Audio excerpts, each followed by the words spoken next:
हाँ तो प्यारे बच्चों, आज की इस वीडियो में हम आपको बताने वाले हैं क्लास 10th साइंस का मोस्ट इम्पोर्टेंट ऑब्जेक्टिव क्वेश्चन। और यह ऑब्जेक्टिव क्वेश्चन आपके क्वेश्चन बैंक से लिया गया है, जो कि आपके मैट्रिक एग्जाम के लिए काफ़ी ज़्यादा महत्वपूर्ण है। तो आप लोग इस वीडियो को पूरा लास्ट तक जरूर देखिएगा। अगर वीडियो पसंद आए तो प्लीज़ वीडियो को लाइक कर दीजिएगा। अगर अभी तक आप हमारे इस चैनल को सब्सक्राइब नहीं किए हैं तो प्लीज़ चैनल को सब्सक्राइब जरूर कर लीजिएगा। तो चलिए हम लोग शुरू करते हैं क्वेश्चन नंबर 1 से।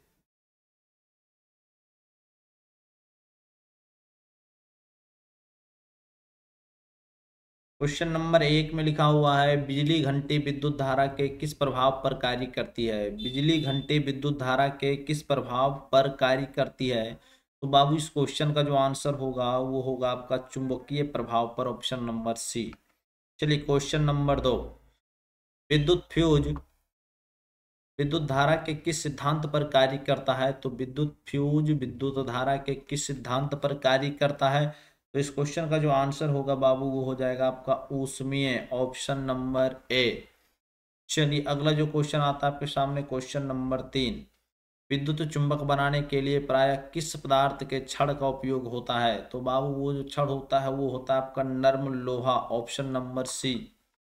चलिए अगला जो क्वेश्चन आता है वो क्वेश्चन है आपका, विद्युत धारा उत्पन्न है ना, विद्युत धारा उत्पन्न करने की युक्ति को कहते हैं। तो विद्युत धारा उत्पन्न करने की युक्ति को क्या कहते हैं हम लोग, जनित्र कहते हैं। आपका ऑप्शन नंबर ए होगा। चलिए नेक्स्ट जो प्रश्न आता है बाबू, क्वेश्चन नंबर 5, एम्पियर घंटा मात्रक है। एम्पियर घंटा मात्रक है, किसका मात्रक है बाबू, ये आपका आवेश का है, option number C. Question number 6 को देखिए, कहता है निम्नलिखित पदार्थों में कौन चालक है। तो निम्नलिखित पदार्थों में कौन चालक है वो बताना है। तो ये बाबू आपका ऑप्शन नंबर डी में जो है एल्यूमिनियम, ये आपका चालक है। चलिए अगला जो क्वेश्चन है क्वेश्चन नंबर 7। क्वेश्चन नंबर 7 को देखिए, कहा जाता है किसी चालक से प्रवाहित विद्युत धारा वास्तव में है। तो किसी चालक से प्रवाहित विद्युत धारा वास्तव में है। तो इस क्वेश्चन का जो आंसर होगा बाबू वो हो जाएगा आपका इलेक्ट्रॉन का प्रवाह। चलिए क्वेश्चन नंबर 8 को देखते हैं, डायनवो यांत्रिक ऊर्जा को किस ऊर्जा में परिणत करता है। तो डायनवो जो है बाबू यांत्रिक ऊर्जा को किस ऊर्जा में परिणत करता है। तो ये हो जाएगा आपका विद्युत ऊर्जा में, ऑप्शन नंबर बी।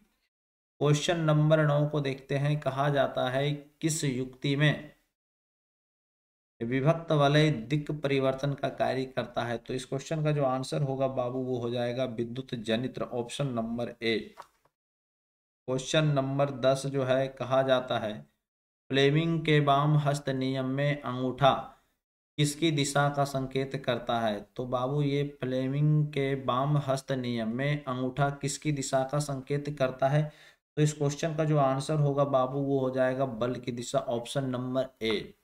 चलिए अगला जो क्वेश्चन है बाबू, क्वेश्चन नंबर 11, निम्नलिखित में किस यानी किन संधारित्रों में है ना विद्युत मोटर का उपयोग होता है। तो बाबू इस क्वेश्चन का जो आंसर होगा आपका वो देखिए आपके सामने ऑप्शन है, विद्युत पंख में यानी लेस मशीन में, जो है आगे जो है टेपरी कार्डर है ना, कार्डर में, या इन सभी में। बाबू इस प्रकार से इस क्वेश्चन का वो आंसर जो होने वाला है वो आपका हो जाएगा इन सभी में, ऑप्शन नंबर डी। चलिए अगला जो क्वेश्चन आता है क्वेश्चन नंबर 12। क्वेश्चन नंबर 12 में देखिए लिखा हुआ है, निम्नलिखित में किसका अस्तित्व नहीं होता है। निम्नलिखित में किसका अस्तित्व नहीं होता है। तो इस क्वेश्चन का जो आंसर होगा एकल विद्युत आवेश का, ऑप्शन नंबर ए।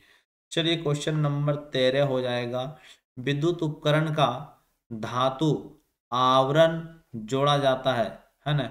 विद्युत उपकरण का धातु आवरण जोड़ा जाता है। तो इस क्वेश्चन का जो आंसर होगा बाबू वो हो जाएगा ऑप्शन नंबर सी, भूतार से, भूतार से। चलिए अगला जो क्वेश्चन आता है क्वेश्चन नंबर 14 को देखिए, कहता है प्रकाश पड़ने पर अर्धचालक की चालकता। प्रकाश पड़ने पर बाबू अर्धचालक की चालकता क्या होता है, ये आपका बढ़ती है, ऑप्शन नंबर ए होगा। क्वेश्चन नंबर 15 को देखिए, लिखा हुआ है अनवीकरणीय ऊर्जा स्रोत है। अनवीकरणीय ऊर्जा स्रोत है। तो इस क्वेश्चन का जो आंसर होगा बाबू वो हो जाएगा आपका यूरेनियम, यूरेनियम। चलिए अगला जो क्वेश्चन आता है क्वेश्चन नंबर 16। क्वेश्चन नंबर 16 में लिखा हुआ है, पवन चक्की में ऊर्जा का कौन सा रूप कार्य में स्थानांतरित होता है? तो इस क्वेश्चन का जो आंसर होगा बाबू वो हो जाएगा आपका गतिज ऊर्जा, option number A, option number A. चलिए क्वेश्चन नंबर 17 को देखिए, लिखा हुआ है लकड़ी के भंजक आसवन में बचा अवशेष है। तो इस क्वेश्चन का जो आंसर होगा बाबू क्वेश्चन नंबर 17 का, तो वो हो जाएगा आपका कोला, है ना, कोलतार, ये हो जाएगा आपका कोलतार। चलिए अगला जो क्वेश्चन है आपके सामने, क्वेश्चन नंबर 18 कहता है जल विद्युत संयंत्र किस ऊर्जा को विद्युत ऊर्जा में रूपांतरित करता है? तो बाबू इस क्वेश्चन का जो आंसर होगा आपका वो हो जाएगा आपका स्थितिज ऊर्जा, option number D, option number D. Question number आपके सामने आ चुका है 19, कार्य करने की क्षमता को कहते हैं। तो बाबू कार्य करने की क्षमता को हम लोग क्या कहते हैं? ऊर्जा कहते हैं, ऑप्शन नंबर सी होगा आपका आंसर। क्वेश्चन नंबर 20 जो है सौर सेल बनाने के लिए उपयोग होने वाला अर्धचालक है। तो बाबू इस क्वेश्चन का जो आंसर है सौर सेल बनाने के लिए उपयोग होने वाला अर्धचालक है, तो इस क्वेश्चन का जो आंसर है वो हो जाएगा आपका जर्मेनियम, है ना, ये क्या हो जाएगा आपका जर्मेनियम, ऑप्शन नंबर बी। चलिए अगला जो क्वेश्चन आता है बाबू क्वेश्चन नंबर 21, क्वेश्चन नंबर 21 जो है बायोगैस का प्रमुख अवयव निम्नलिखित में कौन है? तो बायोगैस का प्रमुख अवयव निम्नलिखित में कौन है? तो बाबू इस क्वेश्चन का जो आंसर होगा वो होगा आपका मीथेन, ऑप्शन नंबर सी। अगला जो क्वेश्चन है आपके सामने क्वेश्चन नंबर 22, कहा जाता है जीवाश्म ईंधन की ऊर्जा का वास्तविक स्रोत है। तो जीवाश्म ईंधन की ऊर्जा का वास्तविक स्रोत है तो क्या है बाबू? ये आपका सूर्य है, ऑप्शन नंबर सी। चलिए अगला जो क्वेश्चन है आपके सामने क्वेश्चन नंबर 23 कहता है किस देश को पवनों का देश कहा जाता है ना, किस देश को पवनों का देश कहा जाता है? तो इस क्वेश्चन का जो आंसर होगा बाबू वो हो जाएगा आपका Denmark, option number C, Denmark. चलिए क्वेश्चन नंबर 24 को देखते हैं। क्वेश्चन नंबर 24 में लिखा हुआ है जो दहन कर उष्मा उत्पन्न करते हैं उन्हें कहा जाता है। जो दहन कर उष्मा उत्पन्न करते हैं उन्हें कहा जाता है, क्या कहा जाता है बाबू? उसे ईंधन कहा जाता है, ऑप्शन नंबर बी हो जाएगा आपका आंसर। चलिए अगला जो क्वेश्चन आता है क्वेश्चन नंबर 25, कहा जाता है जीवाश्म ईंधन को जलाने पर किन गैसों के ऑक्साइड निर्मुक्त होते हैं? तो इस क्वेश्चन का जो आंसर होगा बाबू क्वेश्चन नंबर 25 का, आप लोग इस क्वेश्चन का आंसर कमेंट जरूर कीजिएगा। चलिए अगला जो क्वेश्चन है क्वेश्चन नंबर 26, कहा जाता है सौर सेल बनाने के लिए उपयोग में लाए जाने वाला पदार्थ है। तो सौर सेल बनाने के लिए उपयोग में लाए जाने वाला पदार्थ है तो वो कौन सा पदार्थ है बाबू? तो 26 को नंबर का जो क्वेश्चन है इस क्वेश्चन का आंसर होगा आपका silicon, option number B. Question number 27 को देखिए, कहा जाता है दो हल्के नाभिकों के जुड़कर एक भारी नाभिक बनाने की क्रिया को कहते हैं, है ना। दो नाभिक है बाबू, जब उसको हम जोड़ते हैं तो ये जोड़ने की क्रिया को ये हम नाभिकीय संलयन कहते हैं, यानी कहते हैं। चलिए नाभिकीय संलयन कहा जाएगा। अगला जो क्वेश्चन है क्वेश्चन नंबर 28, क्वेश्चन नंबर 28 को देखिए, लिखा हुआ है पृथ्वी के गर्भ में दबे पौधे और पशुओं के अवशेष द्वारा किस प्रकार के ईंधन बनते हैं? तो बाबू किस प्रकार के ईंधन बनते हैं? तो इस क्वेश्चन का जो आंसर होगा बाबू ये देखिए, है ना, जीवाश्म या चारकोल, इस प्रकार से आपका ऑप्शन नंबर सी हो जाएगा, ए एवं बी दोनों। अगला जो क्वेश्चन है बाबू क्वेश्चन नंबर 29, उच्चतर ताप पर कौन सी प्रक्रिया पूरी की जाती है? तो बाबू इस क्वेश्चन का जो आंसर होगा वो होगा आपका नाभिकीय संलयन, ऑप्शन नंबर बी, है ना, ऑप्शन नंबर बी।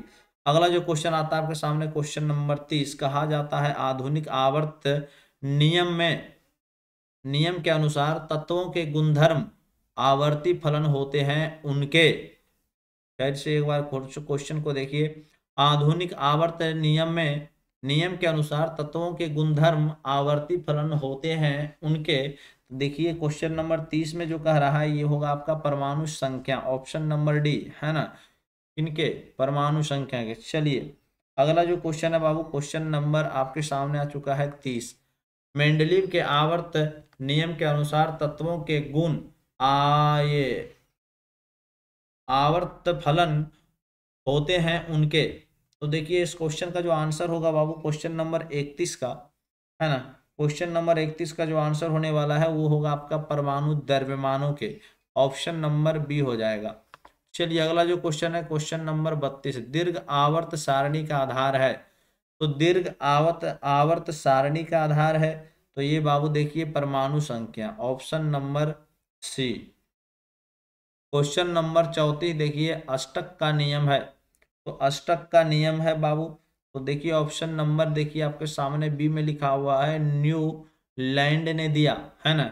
अष्टक का नियम क्या न्यूलैंड ने दिया, ऑप्शन नंबर बी होगा इस क्वेश्चन का करेक्ट आंसर। चलिए अगला जो क्वेश्चन है क्वेश्चन नंबर 35, कहा जाता है तिर्यक नियम का प्रतिपादन किस वैज्ञानिक ने किया था। तो तिर्यक नियम का प्रतिपादन किस वैज्ञानिक ने किया था, तो इस क्वेश्चन का जो आंसर होगा बाबू वो हो जाएगा ऑप्शन नंबर सी में देखिए लिखा हुआ है डोव रेनर, है ना, डोव रेनर। चलिए अगला जो क्वेश्चन आपके सामने है क्वेश्चन नंबर 36, मैग्नीशियम आवर्त सारणी के किस वर्ग में है। तो मैग्नीशियम जो है बाबू Mg वो आवर्त सारणी के किस वर्ग में है, तो ये आपका वर्ग 2 हो जाएगा, ऑप्शन नंबर, है ना, ऑप्शन नंबर बी। चलिए अगला जो क्वेश्चन आता है आपके सामने क्वेश्चन नंबर 33, कहा जाता है ओलेइक पामीटिक अम्ल है। तो देखिए इस क्वेश्चन का जो आंसर होगा बाबू ये आप लोग, चलिए इस क्वेश्चन का आंसर आप सभी लोग कमेंट कीजिएगा। क्वेश्चन नंबर 37 का आंसर आप सभी लोग कमेंट कीजिएगा। चलिए क्वेश्चन नंबर, थोड़ा सा टफ था बाबू क्वेश्चन, आप लोग कमेंट जरूर कीजिएगा। देखिए उम्मीद है कि आप लोग जरूर कमेंट करेंगे। क्वेश्चन नंबर 38 जो है आवर्त सारणी में वर्ग एक के तत्व कहलाते हैं। तो आवर्त सारणी में वर्ग एक के तत्व कहलाते हैं, क्या कहलाते हैं, क्षार धातुएं, है ना, क्षार धातुएं, ऑप्शन नंबर ए हो जाएगा। चलिए अगला जो क्वेश्चन है बाबू क्वेश्चन नंबर 39, समूह 13 से समूह 18 तक के तत्वों को कहते हैं। समूह 13 से समूह 18 तक के तत्वों को क्या कहते हैं बाबू, तो इसको हम जो कहते हैं वो पी ब्लॉक कहते हैं ना, पी ब्लॉक तत्व। चलिए अगला जो क्वेश्चन है क्वेश्चन नंबर 40, क्वेश्चन नंबर 40 में देखिए क्या कहा गया है, कह रहा है किस तत्व में दो इलेक्ट्रॉन शेल है और दोनों ही इलेक्ट्रॉनों से पूर्णतः भरे हुए हैं वह तत्व है। तो बताइए वह तत्व है कौन सा तत्व है।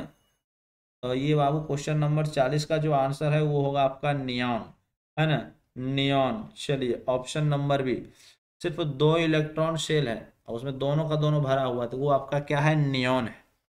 चलिए अगला जो क्वेश्चन आता है बाबू क्वेश्चन नंबर 41, क्वेश्चन नंबर 41 में कहा जाता है प्रकाश संश्लेषी इकाई है। तो बाबू ये प्रकाश संश्लेषी इकाई है, तो इस क्वेश्चन का जो आंसर होगा वो होगा आपका क्लोरोप्लास्ट, है ना, क्लोरोप्लास्ट, ऑप्शन नंबर ए हो जाएगा। सॉरी क्लोरोप्लास्ट नहीं, क्लोरोफिल, क्लोरोफिल, ये ऑप्शन नंबर सी हो जाएगा आपका। चलिए अगला जो क्वेश्चन है बाबू क्वेश्चन नंबर 42, क्वेश्चन नंबर 42 में देखिए पौधों में पाया जाने वाला गाढ़ा एवं दूधिया उत्सर्जी तरल पदार्थ को क्या कहते हैं। पौधों में पाया जाने वाला गाढ़ा एवं दूधिया उत्सर्जित तरल पदार्थ को क्या कहते हैं। तो बाबू इस क्वेश्चन का जो आंसर होगा वो हो जाएगा आपका लेक्टेक्स, option number A, option number A. चलिए अगला जो क्वेश्चन आता है आपके सामने क्वेश्चन नंबर 43, क्वेश्चन नंबर 43 में कहता है डेंटाइन, है ना, के ऊपर दांतों की सुरक्षा हेतु पाई जाने वाली कठोर परत को कहते हैं, क्या कहते हैं। तो बाबू इस क्वेश्चन का जो आंसर होगा वो होगा इनामेल, है ना, इनामेल, ऑप्शन नंबर ए। चलिए अगला जो क्वेश्चन आता है आपके सामने क्वेश्चन नंबर 44 को देखिए, कहता है ऑक्सीजन की अनुपस्थिति में पायरुवेट से एथेनॉल एवं CO2 बनाने की क्रिया कहलाती है। तो क्या कहलाती है बाबू, क्वेश्चन नंबर 44 का जो आंसर होगा वो क्रिया किण्वन क्रिया, ऑप्शन नंबर हो जाएगा आपका सी। चलिए अगला जो क्वेश्चन आता है आपके सामने क्वेश्चन नंबर 45, प्रकृति में ऑक्सीजन का संतुलन कैसे बना रहता है।